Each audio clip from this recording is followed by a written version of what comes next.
À côté de cette infantilisation de notre politique aux USA, je veux vous montrer la fleur et les bords, magnifique fleur qui va être au plus beau au moment de Noël. Voilà. Maintenant, veuillez m'excuser, mais j'ai eu mon téléphone qui m'a fait fausse route et il m'a fallu presque 24 heures pour rétablir la relation. Et voilà, c'est fait, donc je dois rattraper une petite journée. Voilà pourquoi vous aurez peut-être aujourd'hui que vous allez recevoir 2 vidéos. J'espère que vous ne m'en voulez pas et que vous auriez le temps de me lire et de me regarder, mais surtout de pouvoir donner vos commentaires. Je voudrais faire que quelques réflexions sur le principe de la jungle. Alors on va aller dans son imaginaire et en se reposant chacun à sa façon la jungle, puisque on n'y a jamais vécu, d'accord. Mais on sait que là, il y a un ordre bien établi, où tout est œil pour œil, tout est dent pour dent, et que donc tout est juste. Pas droit à l'erreur.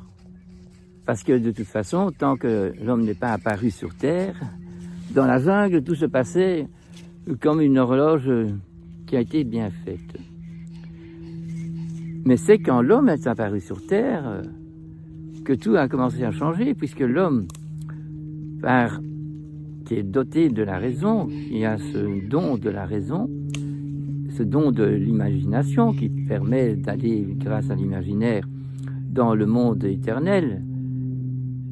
Mais alors, quand l'homme s'implante comme animal, en principe, il n'y aurait pas de problème, mais comme son être n'est pas animal, puisqu'il n'est pas corps et âme, un corps animé, il est un corps animé, plus il a en lui cette étincelle de spiritualité, cette étincelle de l'éternité, d'où il vient, et il va faire une découverte de la vie. Donc pour lui, justement, tout ce qui se passe dans son environnement est une leçon de vie.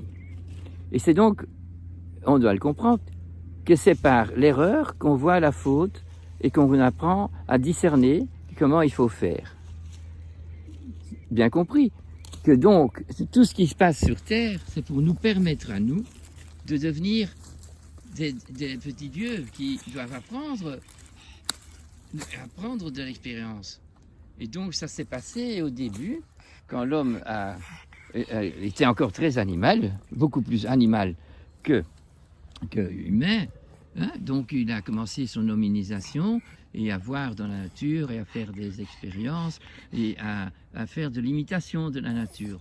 Après avoir imité la nature, avoir découvert certaines choses, hein, il a pu partager tout ça et transférer ça aux générations suivantes. Mais je voulais bien faire comprendre que donc le livre de la jungle de Rudyard Kipling nous explique comment une société complexe qu'est la jungle, avec toutes les sortes d'animaux, toutes les sortes de plantes, toutes les sortes de terroirs, pouvait s'organiser d'une façon juste et bien, mais sans l'appréciation de l'homme. C'était donc la nature elle-même qui se gérait, et donc comme elle était gérée par son code génétique qui est donné par cette intelligence divine, eh bien, et ça ne servait à rien pour cette intelligence divine, je crois, d'avoir un paradis sur Terre s'il ne pouvait pas le partager et le faire vivre par cet homo sapiens s'il devenait sapiens. Et voilà, je pense que là, moi, j'ai bien compris le rôle de cette jungle et le rôle, ce que nous explique très bien Rudyard Kipling dans le livre de la jungle, c'est vraiment pour nous faire comprendre comment tout peut s'entendre et que tout peut bien aller si on se respecte tout à fait et si on fait les choses justes. Donc faire les fautes, faire les aberrations qu'on fait, c'est intelligent dans le sens qu'on apprend des aberrations et des erreurs qu'on a faites. Mais ici, ça fait bien longtemps qu'on n'apprend plus rien et qu'on se donne toute liberté de saccager absolument toute cette nature et que nous observons alors toutes les maladies chroniques et débilitantes que nous avons à passer avant de retourner dans l'éternité. Et voilà, cette petite réflexion pour vous dire que c'est justement par nos erreurs que nous pouvons apprendre, mais il faut alors être humble et vouloir reconnaître que c'est une erreur d'avoir fait tout ce que nous avons fait les derniers siècles, et que pour guérir, eh bien, il faut le reconnaître, et quand on l'aura reconnu, on pourra entamer tout ce qu'il faut faire comme stratégie pour voir les choses bien se passer. Et voilà, vraiment, la nature reste belle. Dès qu'on ne la saccage pas, elle reprend ses formes, elle reprend son dynamisme. Mais la nature est très large. Il y a ce côté qu'on voit, hein, quand vous promenez dans un parc, dans une forêt, vous voyez la beauté de cette nature qui s'épanouit sans aucun problème. Mais nous avons également le côté invisible de la nature. Hein? Si je regarde en dessous de ces feuilles, je verrai beaucoup d'insectes, je verrai beaucoup ce qu'on va appeler des vermines. C'est une terre arable, c'est une terre qui peut être cultivée. Quand on est humain, on peut, si on a enlevé les arbres, on a une clairière, et quand on a une clairière, on n'a pas du brun, mais on a du vert, et quand on a du vert, on a du chlorophylle. Quand on a du chlorophylle, eh bien, on peut avoir des vaches qui sont herbivores et qui peuvent nous donner du lait, et ainsi de suite. Donc, le fait de la domestication est fort important de comprendre, mais il faut partir de la jungle pour avoir la référence d'origine. Et puis, nous avons le passage à la sédentarisation de l'humain, qui était nomade comme mes chiens ici, et qui était nomade comme les chevaux. Et quand ils se sont sédentarisés, ils ont dû faire un contrat avec l'endroit où ils se sont sédentarisés. Et cet endroit, c'est devenu une patrie, ou c'est devenu une tribu, et voilà, à chaque endroit de la Terre, il y avait un terroir différent qui exigeait un rapport de respect différent, et ça s'appelait alors la tradition, la religion, qui nous mettait dans une relation saine. Et alors, la nature répondait à la domestication en ayant des animaux qui avant étaient sauvages et qui sont devenus domestiqués, c'est-à-dire qu'ils avaient une alternative à leur vie de sauvage parce qu'ils accompagnaient l'homme, et dans cet accompagnement, il y avait le respect de l'homme qui avait trouvé comment faire pour que la vache soit heureuse, et comment faire pour que le cheval soit heureux et soit utile et agréable pour l'humain.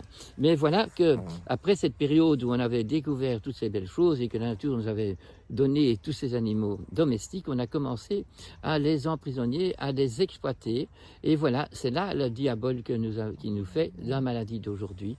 À nous de le comprendre, de savoir que ce qu'on fait aux autres, eh bien, nous devons le payer nous-mêmes. Mais voilà, c'est pas œil pour œil, dent pour dent, ça veut dire j'ai fait une erreur, donc c'est moi qui paye tout de suite, mais j'aurais dû, je peux faire payer la dette à des générations suivantes, je peux faire payer la dette en alterlise à d'autres qu'à moi, et me sentir dans mon égoïsme heureux et content. Heureux, c'est pas dans le bon sens du terme, mais bien content de toutes mes réussites, et je suis richissime, et je suis un CEO d'une grande entreprise, mais je ne me rends pas compte que en étant dans une entreprise multinationale qui fait des milliards, que je rends des gens tellement pauvres, et que je rends la nature tout à fait affectée par les traumatismes que je lui fais, qui souvent ne sont même pas recyclables, même pas après 100 ans. Voilà, et c'est là la leçon de vie. Regardons ce qui se passe dans la nature, qui, elle, est parfaite si on n'a pas empêché ce qui alors imparfait, les éradications qui ont lieu, on doit reconnaître que c'est du fait que beaucoup de vertus humaines ont disparu de la nature, de la terre et dans nos relations, et que ainsi certains animaux, certaines plantes et certains minéraux disparaissent. Mais ils sont nécessaires pour notre épanouissement. Et bien, s'ils disparaissent, ils sont en dormance, c'est-à-dire que si on remet, peut refermer la couche d'ozone qui est cassée aujourd'hui, si on peut remettre à la Terre son fait de fécondité qu'elle devrait avoir, nous verrons revenir tout ce que nous avons fait disparaître. Et alors compenser, il y a les éradications, mais il y a aussi des maladies qui se font, des champignons qui viennent, il y a des maladies chroniques que nous avons autant chez les plantes que chez les animaux et que chez nous. Et donc, reconnaissant ces agents infectieux qui viennent nous sonner l'alarme pour nous dire arrêtez de faire ça. En plus, ces maladies nous permettent pas seulement de comprendre pourquoi elles sont là, mais également elles nous permettent d'envisager de changer. Et on voit directement que le champignon entre mes orteils, s'en va parce que j'ai employé des herbes, des tisanes et que j'ai arrêté, j'ai enlevé mes bottes et que mes pieds peuvent de nouveau respirer. Donc nous avons toutes les solutions, mais c'est un jeu de détective. Alors on va jouer le détective, on va ne plus être éradicateur, on ne va plus être exterminateur de tout ce qui nous embête. On va essayer de comprendre et de dialoguer avec toutes les maladies qui sont ici et pour savoir pourquoi elles sont là et qu'est-ce qu'il faut faire pour que nous allions de nouveau tous bien. Voilà, ça c'est un loup qui est devenu domestique, un cavalier King Charles.